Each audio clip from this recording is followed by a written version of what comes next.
but I think that's probably good to go. So hello, Ben. Good to see you again. Great to see so many of you coming back for more and more sessions. But let's kick things off. Welcome to the penultimate session, actually, the second to last workshop that we're delivering for the EigenLayer Hackathon. So we're very glad that you've joined us for a lot of workshops. It's great to see you all in attendance once again, and we hope you do enjoy these final two. As I just mentioned, whilst we are setting things up, and for the purpose of those watching on the recording, you should have had an email dropped in your inbox asking if you need any help or support. So feel free to reply to that, and I can reach out and get in touch to anyone who needs it. So that's the only reminder from me today, other than to welcome you all back. And I'm very excited to introduce Nicolas to the stage today. Nicolas is joining us from the Lagrange team, and we're very excited for his workshop. So thank you all for joining us once again, and I'm going to hand straight over to Nicolas to kick things off. Hi there, everybody.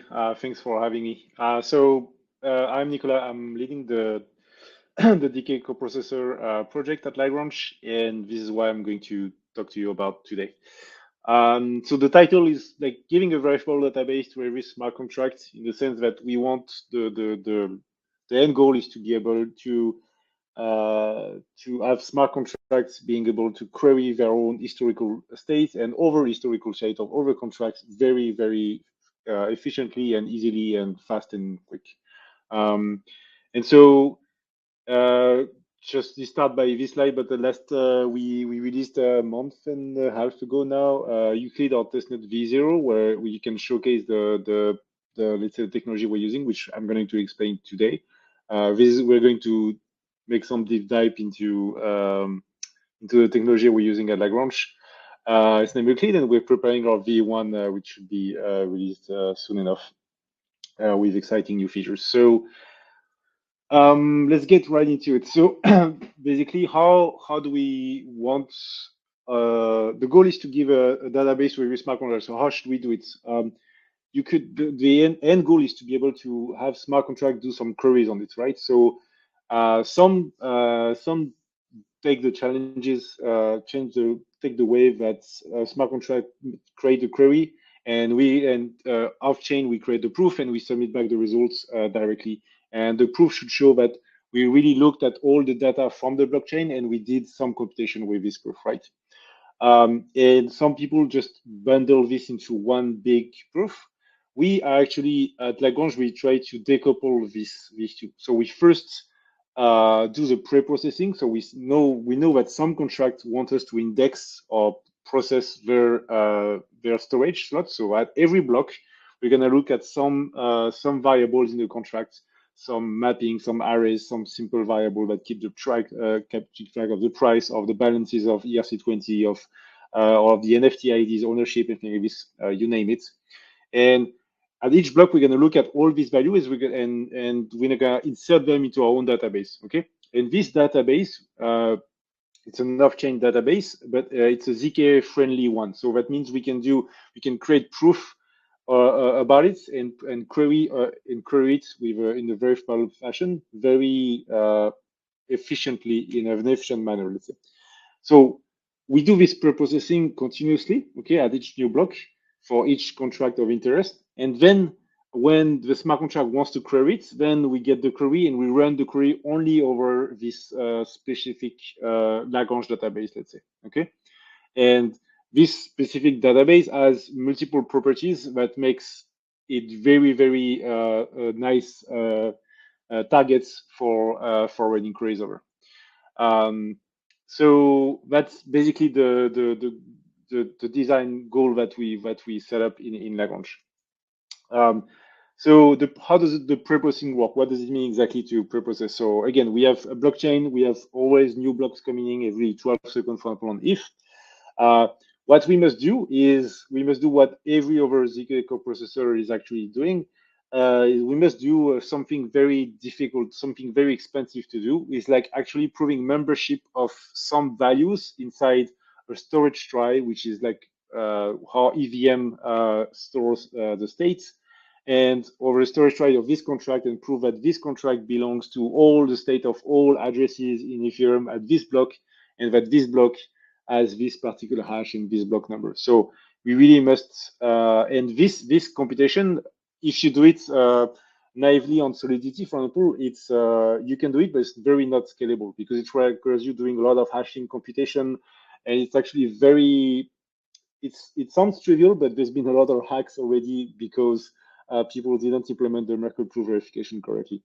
And so here, the idea of using a proof var is just to skip this on chain and just do it off chain. And we prove that some values are belonging to some blocks. And we do it recursively for each new blocks. Once we've done it, then we also make a new proof that we extract all the same values. For example, let's take a concrete example for NFTs, where we have a mapping that says this NFT ID belongs to this address. Okay, so it lists all the NFT IDs and all the owners. Well, we're going to take this keys and values mapping and put it, and we're going to extract it from the storage try, so the block here, and we're going to put it in our own database. Okay, so each leaf in a Merkle in our own database, it's a tree as well, but it's a ZK friendly tree. Is going to be consisting of these tuples, NFT ID and owner's address. Okay, and so now we have a new tree, which is a ZK friendly format, and where we prove that and we construct this tree basically, and we prove that both the EVM tree, the storage try, and this new tree contain the same data. This is what is making the link between the EVM and expensive formats with MPTs and Ketchak and RLP encoding and all these things. And we prove that all of this data that we extracted from this complicated tree, we put it into a much simpler tree, and we prove that both contain the same data. Okay, so that's really the key of purposing. Oh, by the way, if you guys have any question, please feel free to chat them in, and I'll be happy to answer it on the fly. I think it's important to get all the parts right. So that's preprocessing. And once we have this new tree, that's the query phase is fairly easy. And it's for those who know what MapReduce is. So just to give back the context, MapReduce is really has been a transforming paradigm a dozen of years ago, where instead of bringing all the data to one server and run computation on it, we run computation on subset of the data, and then we aggregate in parallel via many machines. So the data can be stored on many machines, and we do partial computation of all these machines at the same time, and then we aggregate. This is exactly what we're doing here at Lagrange, except we are doing verifiable MapReduce. So for example, imagine we have this tree on the right which contains 4 values. Let's say these are all the token IDs or all the balances of some owners, for example. And we want to do the sum of this value, or average, or something more complicated. Let's take it with a sum. And what we can do is we can map V1 to itself, so it's an identity map, and then we add, and same for V2, and then we add V1 and V2 at the node above. And we can do the same thing in parallel with V3 and V4. All of these operations requires to create proof. So we have I'm going to talk a little bit later about this, but we have a proven network. We just released the first proving network on EigenLayer just yesterday on mainnets, and where all of these provers are going to receive some task and say, okay, I'm going to generate the proof for computing V3 plus V4. Another one is going to compute the proof for computing V1 plus V2. And then the third one is going to compute the proof that aggregate these two and compute the sum together. So V1 plus V2 plus V3 plus V4. Okay, so we can do things in parallel. I'm going to talk more about this later on, but just introducing the concept here. And this is the query phase. So each time a contract wants to query its database or the database of another contract, then this is what we're going to run on the backends on our side, on Lagrange side. How does it look like for developer point of view? So right now, we like I said, I released V0 a month and a half ago, where we're tracking. Right now, it's really to demonstrate the power of the technology, where we're tracking the PG penguin address, and we focused on native mappings with native stack like UN256 and addresses. And that's the V0, but the coming V1, which should come late summer, the coming V1 will be able to actually let the developer choose which variable he wants to index for mappings, arrays, or simple variables, and he can index multiple one. And the query right now, it's a fixed computation for V0 because it's a fixed computation where we kind of fix the computation that we can do over the contract we're doing. For V1, this is the nice thing is we're going to let user run their own, write their own query. And we're trying to, we're going to support SQL type of queries. So the front end is going to be SQL. So think you're going to be able to run SQL queries like select sum of balances in ERC20 contract between blocks 100 and blocks 150, where owner equal this address, for example. So we will really expose to the user the notion of tables, such that they can write their own queries as if they were presented with some SQL tables, basically. So that's how it's going to look like right now. So I'm just going to talk about V0 right now. We do need some particularities on the contract we can index. Think of it like a data standard. For example, one major limitation of EVM is that we don't know the length of a mapping, right? Every key in a mapping is potentially already associated on that. So sometimes you can read an event if an event is emitted, but sometimes we can't. And so the problem here is like we want to prove that we've looked at all the entries in the mapping. So that's why right now for V0 and I think for V1 as well, we're gonna just add this this standard that every mapping must be associated with a storage slot where we can read the associated length. So each time I add an order, for example, in this setting, we're going to add this variable n registered +1 So we make sure that the length is always something we can read, and so that means we can prove that we really looked at all the mapping. Because it's very easy to prove anything, but to prove it correctly is harder. And in case of VM, this is the only slight missing pieces that forces us to have this standard here. And then once that's done, once the contract has, let's say, a size variable, then we can just simply register. It's like really a contract call to Lagrange contract. We register, this is my contract, this is the owner's mapping that I want to register, this is a slot that tracks the length, and that's about it.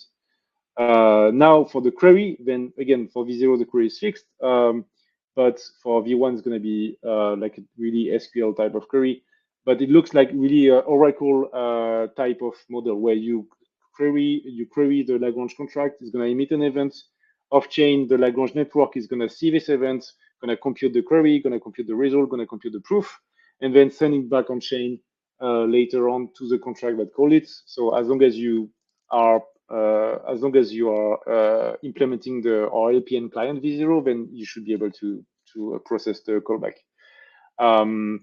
And again, for V1, is going to be fairly similar. This callback here, where you just get an array of results, and this is up to the application to interpret. For example, if I want to list all the NFT ID that this particular owner had for the last blocks, for example, here this is a query start block, end block, and the order here.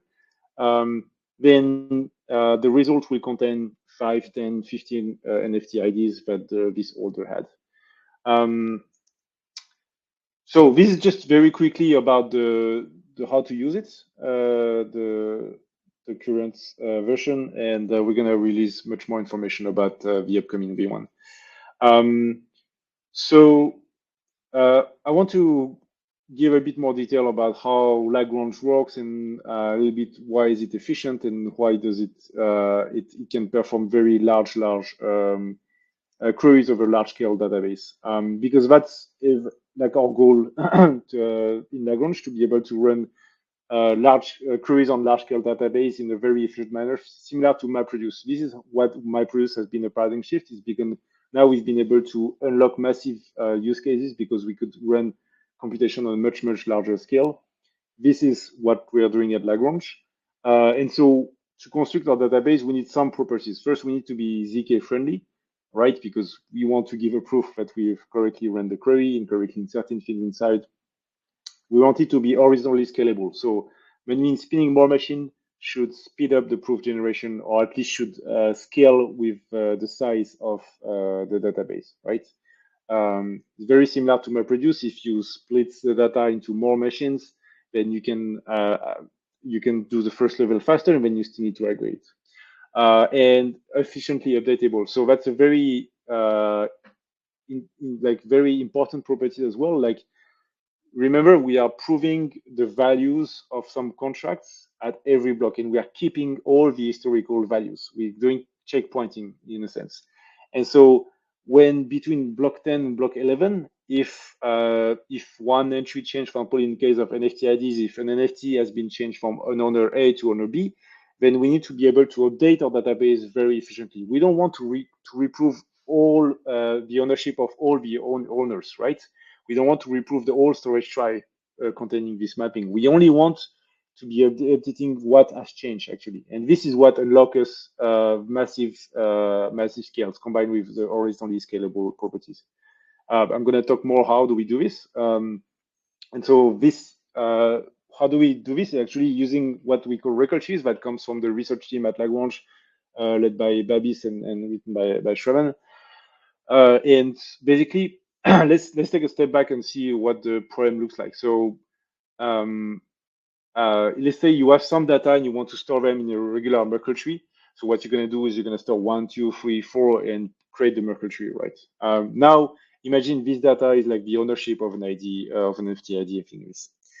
What usually people, when think about proof system, ZK proof, things like this, what usually end up happening is that you feed basically the tree or just a Merkle path for the tree for just proving 1 or 2 or 3 or 4. But imagine we want to prove membership of everything because we need to do the average, for example, the sum of all these values. So we need to give the whole tree inside one proof system, okay? But now in this case, the computation is O of n, right? The computation inside the proof system will be linear in the number of nodes that I have in this tree, right? So I'm gonna look at 1 and 2, I'm gonna compute the hashes, I'm gonna aggregate the hashes to compute the hash of the parents, same for 3 and 4, and again, same for the intermediate media to arrive to the roots. And then here I would have been able to prove membership of 1, 2, and 3, and 4 in the subproof. But this is very, very, very inefficient. This works fine when your tree is of low size, but all trees grow very, very fast. To give you a concrete example, we are right now on Visio. We are following the Pudgy Penguin contracts, which has 8,888 NFTs minted. So that means that each block, we are actually proving membership of 8,000 entries each time, okay? And so if you already do 10 block, you're already at 80K. If you do 100 block, you see where I'm going, you're already at 800K. And so if you do 1,000 block, you're already at 8 million entries. And this, then you can't put everything inside a proof here, okay? Or you need really, really, really, really big machines, and then it doesn't scale up because time is still growing up. So we don't want this. We don't want to have a monolithic proof that takes a whole tree and computes things around inside. What we want to do is, let me show this thing first. What we want to do is we actually want to use smaller proof because another disadvantage of using big proof is that usually the performance degrades instead of just staying purely linear. If you're very, very big proof, sometimes you are paying the price because you need to pad to the next power of 2, like very specific details, but you usually don't get a very perfect linear performance line here. So the more you grow, the more it actually slows down.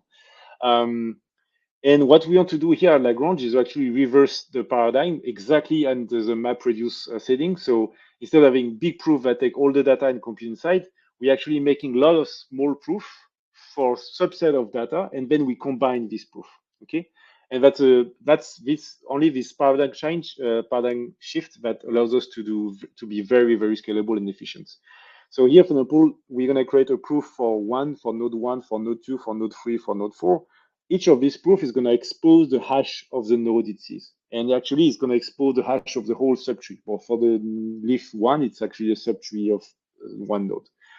And then at the layer above, we're going to take these two proofs and we're going to verify them inside another proof. and we're going to concatenate the hashes that expose between the proof or for the proof 1 and 2. And so now we have a proof that represents the whole subtree of the composed by node 1, by the leaf 1 and the leaf 2. And so we can keep doing this up to the root. And you can see that we can compute the proof for 1 and 2 in parallel already, right? And we can compute the proof for 3 in parallel as well, and for 4 in parallel as well. So already for the leaf, we can do everything in parallel already. Then we move to one layer above. We can compute these two proofs, two nodes in the middle layer in parallel as well. And then we can go up to the roots. And as a root, we have a single proof, a short proof that represents that is able to provably show that 1, 2, and 3, and 4 has been included into the this Reckle tree.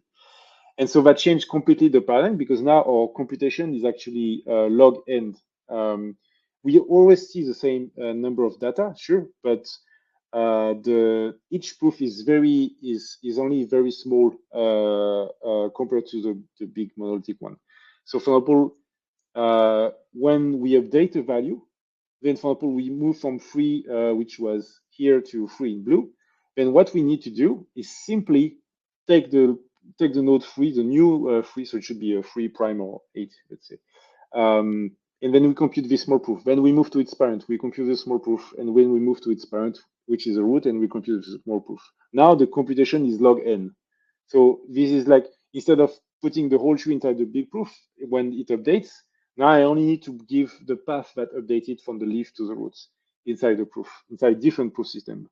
And you can see that, of course, the disadvantage is that it gives us some sequentiality, but these are very small proof and very fast to compute. So it doesn't really impact us a lot. What is impacts us in a more like beneficial manner is the log n aspect, where we only need to compute a logarithmic number of proof for each update. And that's basically the real nice idea that is composed in Reckle Tree paper, in Reckproof, that allows us to have highly parallelizable and updatable proof for Reckle trees.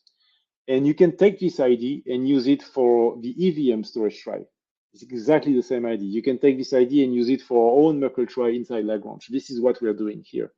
And so if you can do this Reckle tree on MPT, then manage between each update, between one block 10 and block 11, for example, if there is only a single ownership change in NFT IDs, then we're only going to pay a logarithmic price here. We don't need to recompute the ownership of all the NFT IDs, like the 8,000 entries in the trie. I hope that's semi-clear for people, but don't hesitate to ask questions if you have some. And I want to move on to the second tool that allows us to be very efficient. It allows us to create our database, actually. The problem is simple. The problem is the contract storage is on MPT3. But like I said before, we don't want to do computation on MPT3. This is very expensive. You have to prove K-check computation, RLP encoding, and the tree change all the time if you add and you insert, because it's a key value store. There's many things that are not very ZK friendly with respect to the MPT3. So what we want to do is we prove membership of 1, 4, 3, and 2 inside this tree, and we prove that we use the same value in another tree, which is ZK friendly. How do we do this? This is where digest translation comes in. And a very simple way to see why we need a special tool for this is because, let's say we want to achieve this goal. So let's say we would just naively hash 1, 4, 3, and 2, for example, inside our circuits. So we have a hash that represents all the values. But then in our tree, we may not necessarily want to order them in the same way. Like maybe I want to put 1, 2, 3, 4 because I want to have an index on this value, right? Because it's a database we're building. Like SQL, you can have indexes that makes it faster to compute things over. Okay, think really like a verifiable SQL. This is what we're building in VM. So we want to support the notion of index, of sorting, things like this. So the order should not matter to us. What should matter to the user is just that we took the right values from the MPT3 and put exactly the same in our trie. Well, we can do this, right? Because we can use a tool which is actually called multi-set hashing, and we use inside. It's very efficient to use them inside the proof system because it relies on elliptic curve operation, which are native to the proof system. Think of it as a hash function which don't care about the order. So if you hash 1, 2, 3, and 4, it's the same as if you hash 2, 3, 1, and 4. Okay, that's the gist of what I want you to remember. That the digest, what we call digest translation, is just a hash function that is order agnostic. So the order doesn't matter. And thanks to this, then now we are actually, let me show you here. So we are actually computing the digest of 1, 4, 3, and 2 on the NPT tree. We get this digest div at the root, like I showed here. And then we do exactly the same in our own Reckle Tree, which is very nice and neat for ZK friendly. So we put 1, 2, 3, and 4 in the order because it's indexed by this ID. And we can still compute the digest when we go up, and we see that the digest is the same. And now we just have a proof that shows, hey, the proof from the MPT extraction and the proof from the Reckle Tree extraction is the same. We're good to go.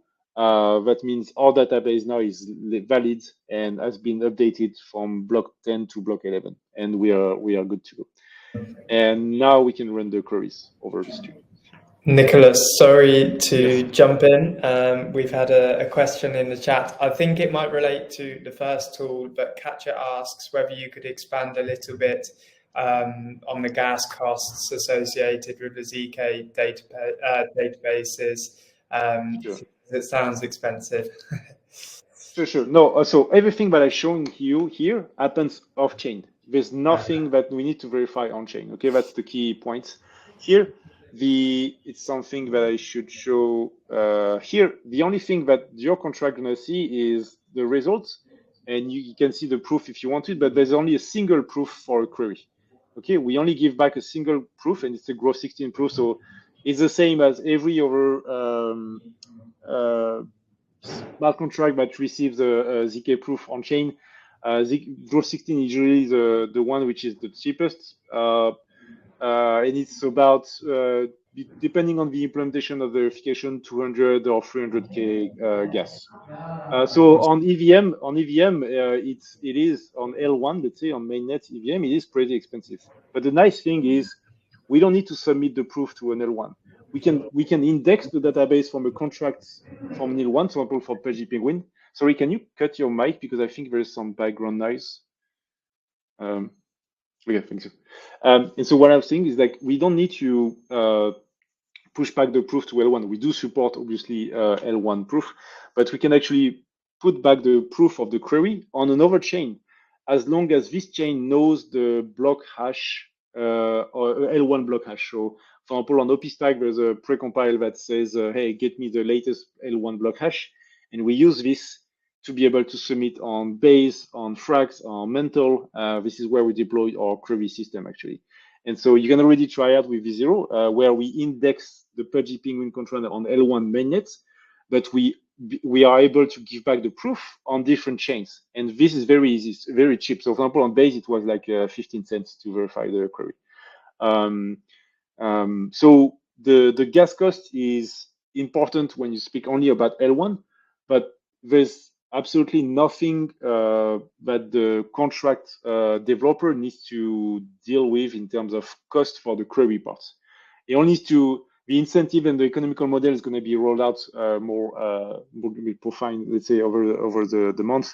But basically, ideally, the user only pays for the indexing cost because we still need to run this whole machinery of taking at each block all the contracts, all the variables, in the storage slot and put in our database. But the query part is paid fully by the user that wants to query the database, and it can be done on any chains that we support, basically. So I hope that does answer the question. All of it that I've explained here, it only happens off-chain. So we create a lot of proof here off-chain. We create actually many proof. Like for blocks, for when we need to prove the whole Pudgy Penguin states, we actually had only at the beginning, we need to create more than I think 14K proof or something like this. So all of these are very small proof, but it still take a lot of time to compute them all. And then it's only about computing the proof for the updates. So if there is no change in ownerships, for example, in the NFT contract, then we just copy the same proof over because our database is the same. the NFT ownership is roughly the same. So there's almost no proof to be computing between blocks when the update entropy is fairly low, which is our assumption here. The entropy between blocks on a specific contract is usually not enormous. It's usually pretty small, manageable, let's say. Awesome. Thank you very much. Are you happy to take a follow-up now as well? Yes. Perfect. Somebody asks whether you can give a quick kind of overview of the off-chain overheads, maybe talking about what latencies are required for different amounts of data. Mm-hmm. Sure. Maybe let me go there, then can we see this one? I think it's going to be simpler. So this is like how everything looks like on-chain, off-chain, and on the query side. Okay, so on the blockchain one, we have the developer smart contract. It needs first to register the contract to our Lagrange registry, right? And then once that's registered, then in the middle, the Lagrange processor, we're gonna continuously listen for new blocks and updates on this specific contract. So what actually we're gonna do is actually we're looking at the trace of the transaction, with many things that happen at the real side. And for each block, then we're gonna generate a bunch of proof that needs to be updated. Remember when I told you that with Reckle Tree, we can update proof very efficiently. So this is the initial tree, the initial version database for, let's say, block 10. And then at block 11, free change to blue color. So now we just recompute this new proof here. So logarithmic number of proof, okay? So that's the cost of update. The cost of update is usually fairly small as long as the entropy is not too big between two blocks, which is always the case from what we found so far. And even then we can scale it up. Like if there are like, for example, imagine here it's not only 3 but 4 that change, and we can combine things as well, and we can do things in parallel as well. So that's what happened between blocks. And let me show you this one again. Yeah. And this is what at the below you see here. I don't know if you see my mouse yet, but we have the restake prover nodes, where we have this prover network that just launched on EigenLayer mainnet yesterday, and where they actually takes a task and generate one of these small proof and sending back to the coordinator, and again and again and again and again. So each time for each block, we're going to generate a bunch of proof to generate. Some of them are share control, some of them not, can be done fully in parallel, and things like this. And then we update our database. That's for the indexing part. For the query part, we illustrate the fact that it can be on a different blockchain here. For example, Fractal is one of the blockchain we support. Mental Base as well. And basically any OP stack we're waiting on soon to be able to launch on other chains, as long as they have their precompile or let's say special opcodes to get the L1 block hash. That's the only thing one needs to have to verify the query, because there needs to be a root of trust between the blockchain one and the blockchain where we submit the query, right? But this can be done by using other bridges or maybe other tools that Lagrange developing, like Lagrange State Committee and things like this, but out of scope for this talk. So here the smart contract Lagrange registry is just a contract that listens for queries, where the queries contain which smart contract I want to query for which block range and for which owner or things like this, depending on the query. And then send the query back again to Lagrange processor. We're going to generate a bunch of proof where we can add the things together, if it's an average computation, for example, or we can select directly the right entries, and then sending back the result on chain to Lagrange registry and sending back to developer smart contract. Here, we verify directly the proof on Lagrange registry contracts, so which is a single gross 16 proof that represents the whole entirety of the computation and is associated with the results thing. Obviously, since we are on the blockchain, we don't want to send megabytes of results, right? But we are working towards supporting a very large subset of SQL where you can do limit and offsets, for example. So you can take some reasonable amount of data, with offset equals 0, then offset equal 10, offset equal 20, like this, and to be able to iterate like a cursor for those who are already used to developing Web 2, general Web 2 world SQL stuff. That is how you do it to iterate over different results. So in terms of costs for us, well, there's it's the initial cost of proving the whole storage try is a one-time cost that we need to pay. But after, for every block, we only pay cost for updates in logarithmic. So for each update, we pay a logarithmic number of proof. So which is actually very cheap, and these proofs are very fast to generate. I'm talking about less than a second to generate. So mostly like 600 milliseconds, etc. Right now we're using Plonky 2, and we want to push to mainnet as soon as possible. And we're already working towards improving the proof system. There's been a lot of improvements in the proof system ecosystem this year, but they unfortunately don't fit all our requirements. And one big requirement that we use in Reckle Tree here is the ability to be able to verify children proof, so ability to recursion cost. And for example, here there's a proof for node 1, proof for node 2. We have the proof for the parents nodes, which actually takes as input 2 such proof and verify that they're correct. And this act of recursion is something that is fairly excluded, let's say, for major benchmark for major proof systems. So we're gonna have to tackle this part, and there's exciting work ahead of us, let's say. I hope that answers the question, but I'm happy to take a follow-up here. Perfect. Thank you. There's a follow-up. How many levels of recursion are there? Well, it depends on the size of the data. So it's log n. So, for example, for taking the concrete example of Pudgy Penguin contracts, there's 8,000. More than 8,000 entries in the mappings to NFT ID to owners. So there's a logarithmic size, which is log 2 of 8888, is actually 13 levels, so 14 basically. 14 level of recursion. Sorry, I think I jumped in too soon because there's another follow-up.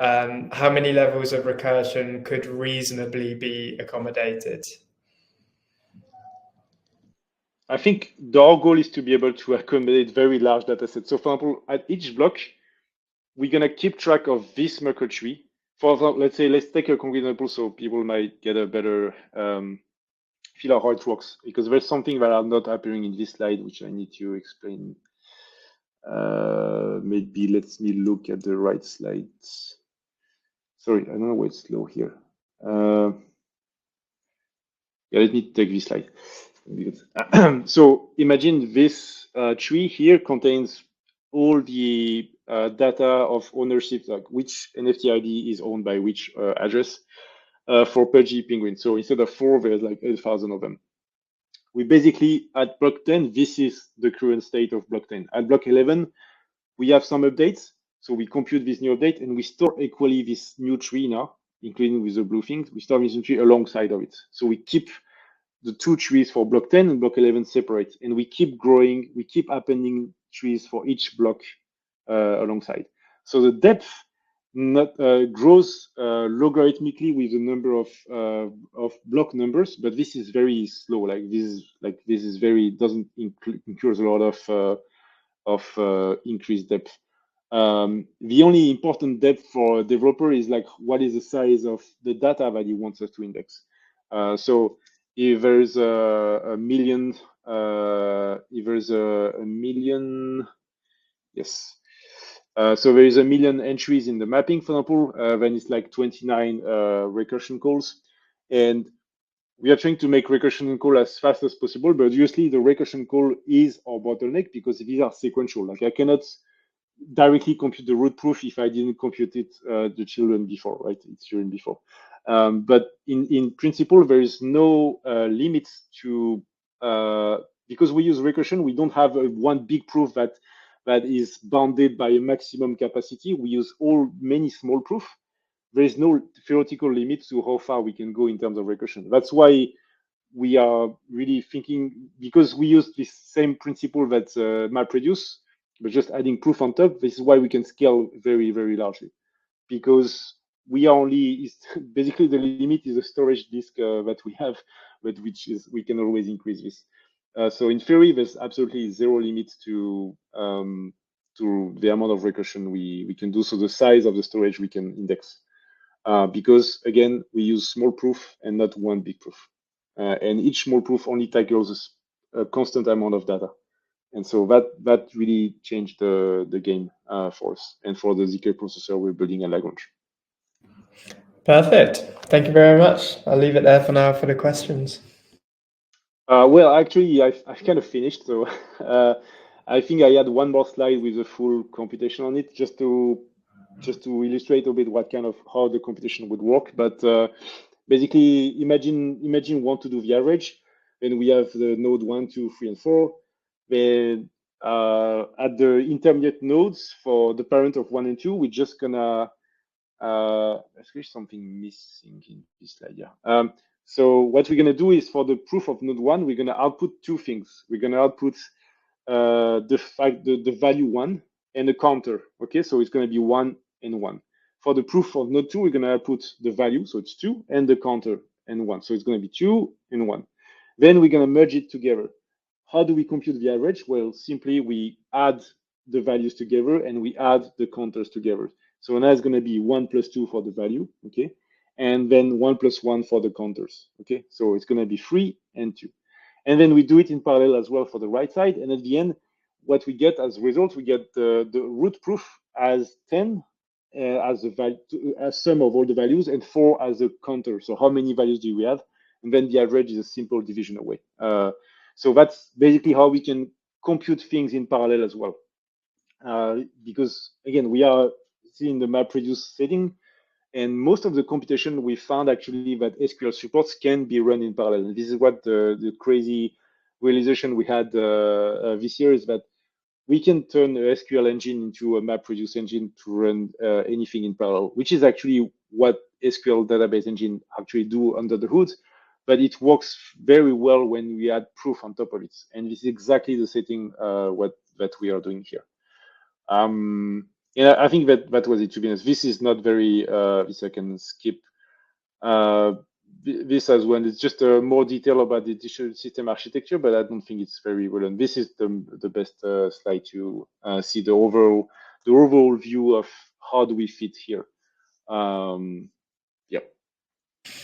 Amazing. Looks like we jumped the gun a little bit with our questions, but glad that we got to go through everything. And there's one more in the chat I think I missed from earlier, more of a clarification. Somebody asks whether it would be possible to build an anonymous blockchain with the ZK databases, essentially storing proofs of balances. Oh, it's a great question.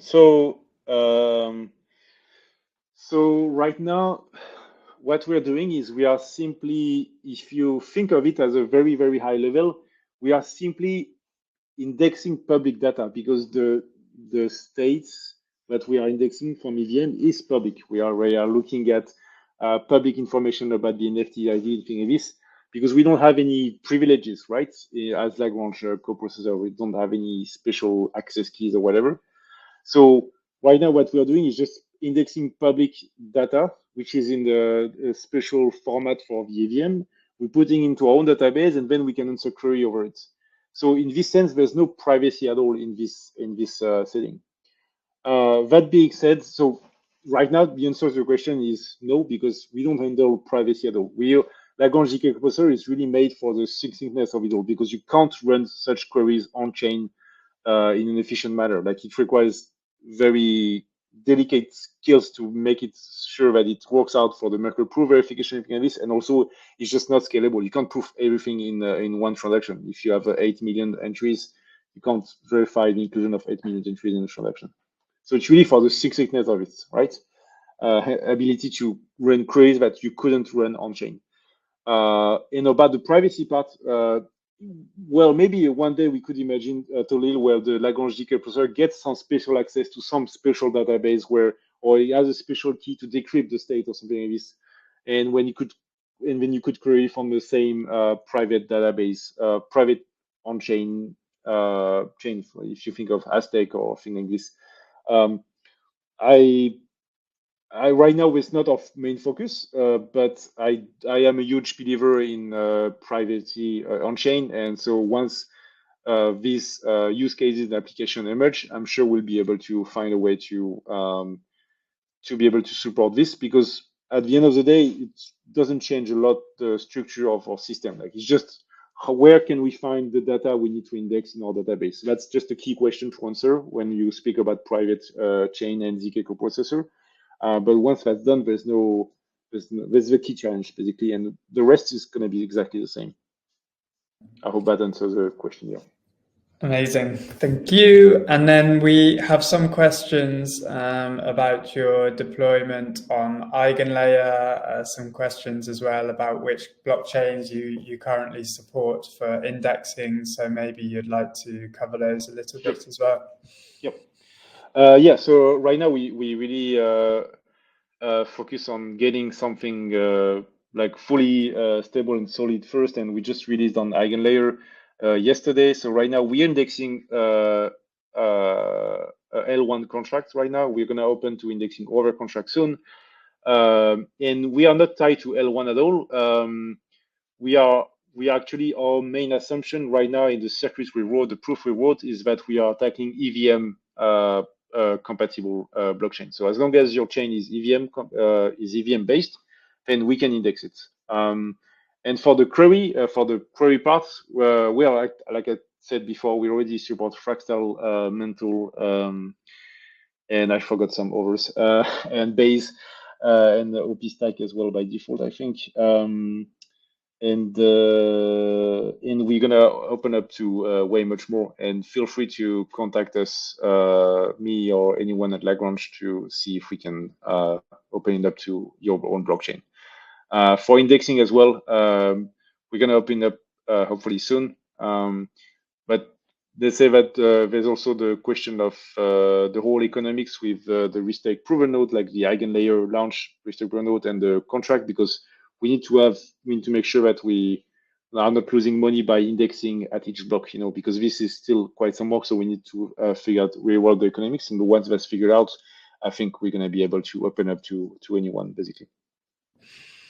Amazing, very exciting times ahead, and I guess that's probably a good place to wrap up. So maybe you would like to share some details if anyone wants to keep up to date with the Lagrange team and what you're working on, what you're up to, any updates. Where can people kind of join your community, get involved, and hear more about what you're working on? Sure. So I think the place to keep updated as all the time in Web3 is Twitter. So feel free to follow the Twitter account Lagrange Dev. And if you want to learn more, you should definitely check out our docs, which explain actually everything that I showed you in these slides, sometime with more details actually, and also explain the whole AVS story as well. And you will be as well to explore what is the other product that Lagrange is building on, the Lagrange State Committee, which is very interesting as well, which is basically bringing a block header from one chain to another in very, very succinct form. And so that allows us to be to have apps which can deal with interrupts issues in a way more efficient manner. So yeah, the Twitter space, Twitter account, and the Lagrange.dev website are the two places I would recommend definitely. Perfect. That's awesome. I've dropped a link for the Twitter. I quickly found it in the background. I've dropped that in the chat, but after the workshop, if you'd like to share any other links as well, we'd be very happy to attach that to the recording, just to make sure that everybody has access to those. I see Sherry in the chat answering some questions, which is great, and sharing some additional links. So perfect. Thank you, Sherry. We'll absolutely make sure that they are all attached. But otherwise, I think that's everything from our end. So Nicolas, do you have any final remarks before we wrap things up? Not really. I hope you guys can try it and let us know what you think. And I hope you will enjoy our V1 release as well when it's out. Yeah. Perfect. Thank you very much. Well, thank you to all the participants for joining us. Once again, just a reminder, we have the final workshop tomorrow, so make sure you don't miss that. But otherwise, a massive thank you to Nicolas, a very clear workshop and very easy to follow and very interesting too. So thank you for joining us today. And yeah, we're looking forward to seeing you all again tomorrow.